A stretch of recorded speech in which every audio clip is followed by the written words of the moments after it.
देखिए आज हम पढ़ने वाले हैं सन संवहनीय वर्षा। क्या पढ़ने वाले हैं? संवहनीय वर्षा। वायुमंडल में संवहन प्रक्रिया के कारण जो वर्षा होती है उसे हम संवहनीय वर्षा कहते हैं।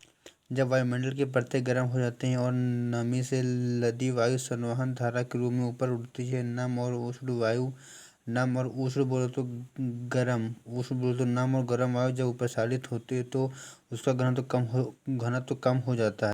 और ये भी आपको पता है कि जब वायु ठंडी होती है तो उसका घनत्व ज़्यादा होता है ना, तो वायुदाब भी ज़्यादा होता है, आपको पता है।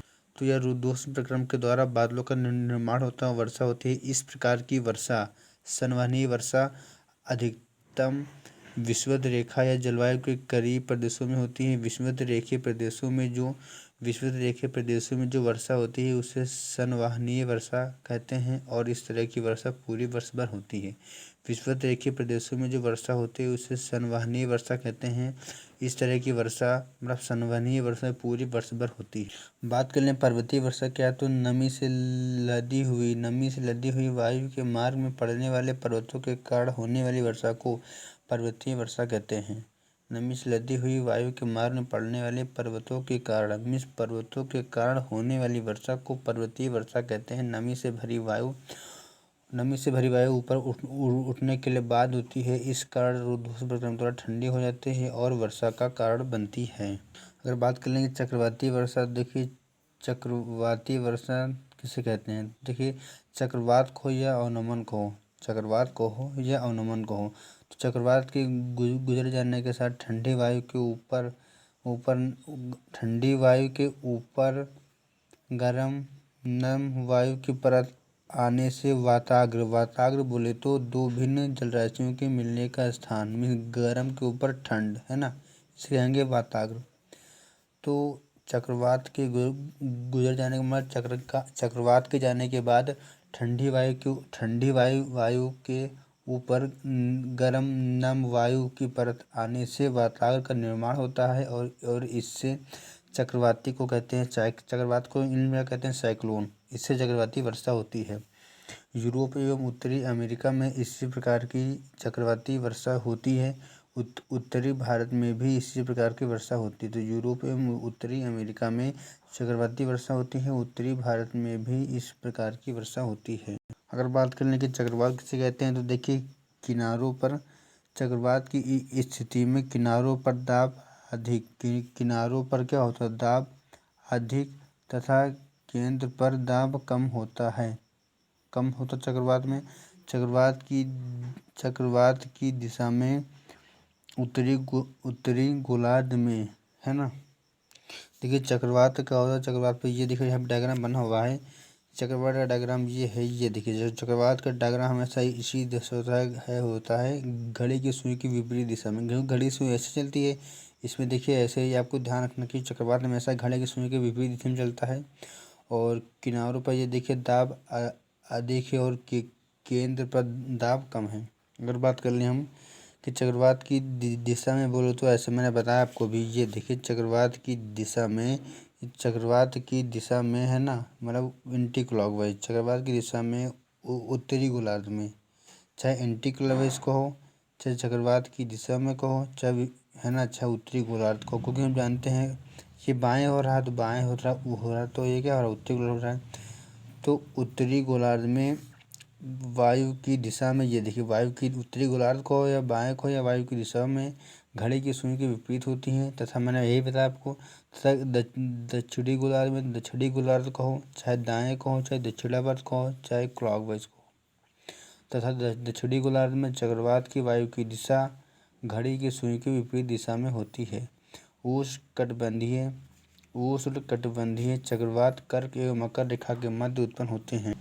उष्णकटिबंधीय मतलब गर्म और ठंड। उष्णकटिबंधीय चक्रवात कर्क एवं मकर रेखा के मध्य उत्पन्न होते हैं। शीतोष्ण कटिबंधीय चक्रवात का रेशियो क्या होता है, तो 35 डिग्री से 65 डिग्री अक्षांशों के मध्य उत्पन्न होता है। तो शीतोष्ण कटिबंध चक्रवात 35 डिग्री से 65 डिग्री अक्षांशों के मध्य उत्पन्न होता है। उष्णकटिबंधीय मतलब गर्म चक्रवात के नाम क्या है, टाइफून कहाँ पे आता है, चीन में आता है। विली कहाँ पे आता है, तो उत्तर एवं उत्तर पश्चिमी ऑस्ट्रेलिया। टाइफून चीन में आता है। विली कहाँ पे आता है? तो उत्तर एवं उत्तर पश्चिम ऑस्ट्रेलिया। चक्रवात भारत में आता है। बागियो आता है फिलीपींस में। हरिकेन या टारनेडो कहाँ आता है? यूएसए कहो या अमेरिका।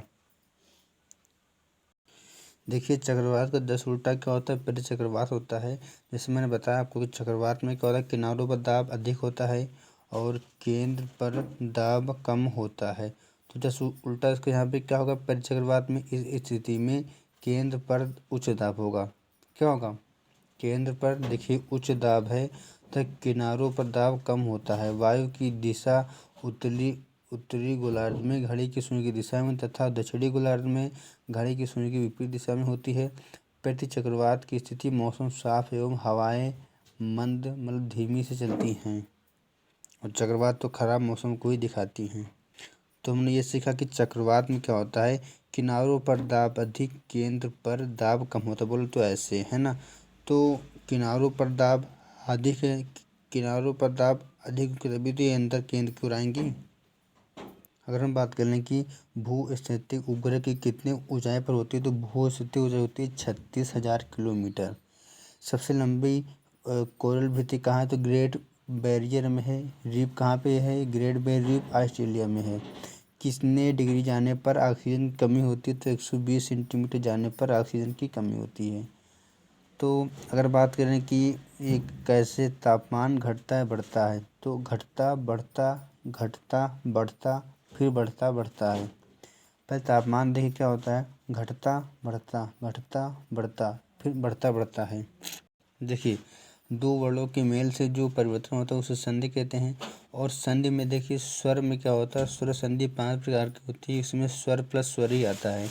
लेकिन और अगर स्वर के बाद अगर व्यंजन के बाद स्वर या व्यंजन आए, व्यंजन देखिए स्वर के बाद अगर स्वर आएगा तो स्वर संधि होगा। और अगर व्यंजन के बाद व्यंजन या स्वर आए तो क्या होगा? व्यंजन संधि होगा। देखिए a प्लस बी प्लस सी बराबर 10 दिया है, a² plus b² plus c² बराबर 10 दिया है और ab plus bc plus cm को मान निकालना है। देखिए जी ये आप मान लीजिए कि तीनों एक ही साथ होंगे। a plus d plus c 10 दिया है और इसका v दिया है, तो हम क्या करेंगे कि तुरंत इसका स्क्वायर कर देंगे तो कितना हो जाएगा? ये देखिए 10 का स्क्वायर क्या 100 हो गया। तो ये भी स्क्वायर एक पावर था, ये 2 पावर है, तो इसको हम 2 पावर में लाएंगे तो इसका भी स्क्वायर कर देंगे तो 10 का स्क्वायर। तो इसमें अंतर कितने का है? 90 का गैप है। ठीक, हमको अगर A B plus B C plus ये निकालना है तो ये कितने हैं? दो टर्म है ना, मीन्स दो टर्म का है। तो 2 से तुरंत भाग करेंगे तो 90 का भाग करेंगे कितना? 45 हमारा आंसर आ जाएगा। मीन्स कहने का मतलब है कि अगर A B plus B C plus C ये लिखा है तो हमको इन दोनों की आवश्यकता होगी। ठीक उसी तरह हमको जब एक्स इंटू वाई जेड निकालना है तो हमको क्या आवश्यकता होगी? तो X Y plus Z X हमको आवश्यकता होगी। जैसे हमें दिया हुआ देखिए X plus Y plus Z बराबर 20, X square plus Y square Z square बराबर 200, वन पाने से वन पाने पर वन पाँच बराबर 10, हमको X into Y into Z बराबर निकालना है। तो उसी तरह हम इसका स्क्वायर कर देंगे। तो यहाँ तक तो बात सही है कि गैप कितने का? 200 का आ गया। फिर 2 से भाग कर दिया 100 का, 100 वाली सी आ गई। हमको ये देखिए दिया हुआ तो यहाँ पे एलसीएम ले लेंगे कितना आ जाएगा? अपन जेड। तो जो ये आ गया है X into Y plus Y Z plus Z X बराबर 100 आ गया है। हमको निकालना है क्या कि X into Y into Z. तो हमको ये दिया तो तुरंत हम 100 को तुरंत जो भी आएगा ये जो दिया है इससे भाग कर देंगे तो कितना आ जाएगा? ये देखिए या आप एलसीएम लेंगे तो भी बात वही पड़ जाएगी। तो ये देखिए 10 से भाग कर देंगे तो कितना आ जाएगा? 10 हमारा आंसर आ जाएगा। यदि यहाँ पे वैल्यू पुट कर देंगे ना 100 यहाँ पे बराबर 10 दिया तो 10 से कैंसिल हो जाएगा, तो इसलिए एक्स जेड वैल्यू में 10 आंसर आ गया। अब जैसे यहाँ पे दिया हुआ कि एक्स प्लस वाई 5 दिया है, X square plus Y square plus Z square 5 दिया है, 1 माइनस बराबर 2 दिया है। हमको X into Y plus Y Z plus Z X निकालना है। तो हमने इसको स्क्वायर का गैप कितने का? 20 का आया।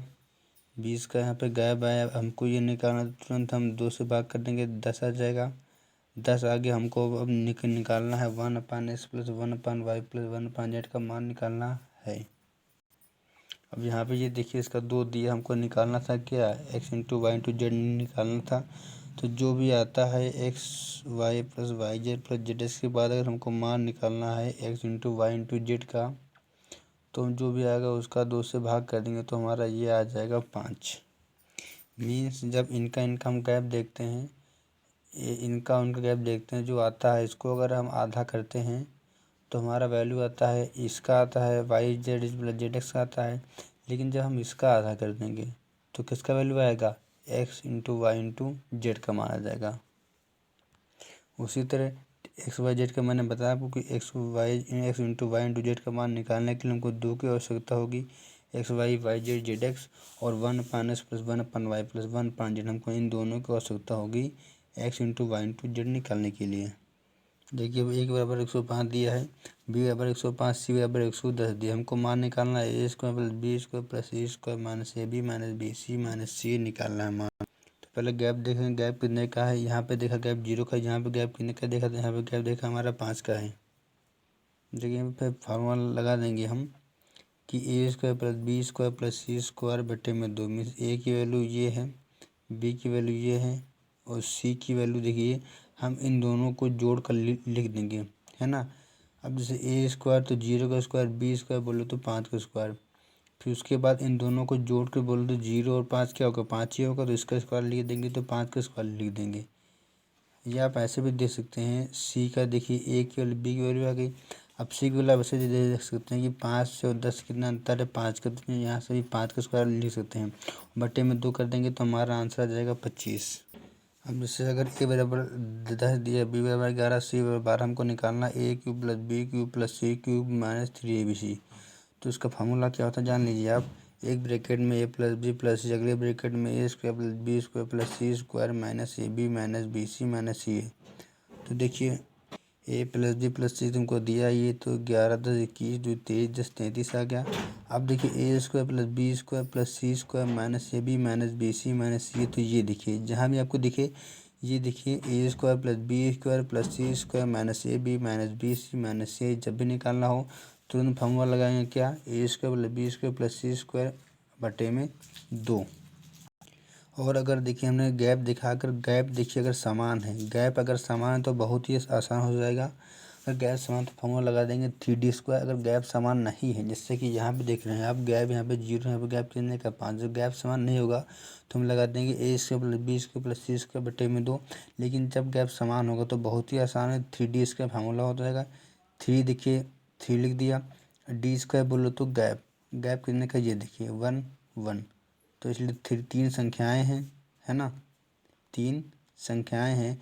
और अंतर देखिए एक एक, ये देखिए सॉरी एक एक का तो 3d², तो यहाँ पे इसका 99 इसका आंसर आ जाएगा। और जहाँ भी देखिए आप जानते हैं कि ए square plus B square plus C square minus A B minus B C minus C, आप डायरेक्ट फॉर्मूला जानते हैं। अगर जैसे दिया है कि एक्स प्लस वाई प्लस 15 दिया है, X square plus Y plus 45 दिया है, 1/4 दिया है, हमको निकालना है X into Y into Z मान निकालना है। तो यहाँ पे गैप कितने का, इसका स्क्वायर कर देंगे 15 का इसको 225, यहाँ पे गैप कितने 180 का है, 180 का गैप, 180 का आधा कर देंगे तो कितना आ जाएगा, ये X into Y into Z का मान आ जाता है, वाई जेड पर जेड एक्स का मान 90, 90 का आधा कर देंगे तो हमारा क्या आ जाएगा, 90 का आधा कर देंगे तो हमारा वैल्यू आ जाएगा, 90 का आधा कर देंगे तो हमको, अगर ये नहीं दिया, लेकिन अगर ये दिया है 1/, फिर 1/, फिर 1/, जितना भी होगा, जैसे यहाँ पे 4 तो यहाँ पे हम 4 से भाग कर देंगे। अगर ये नहीं दिया होता हमको डायरेक्ट पूछता कि एक्स इंटू वाई जेड क्या होगा, तो इसका हम आधा कर देंगे, लेकिन यहाँ पे हमको 4 दिया है, इसलिए 90/4 कर देंगे तो हमारा ये X into Y into Z की वैल्यू हमारी आ जाएगी 22.5।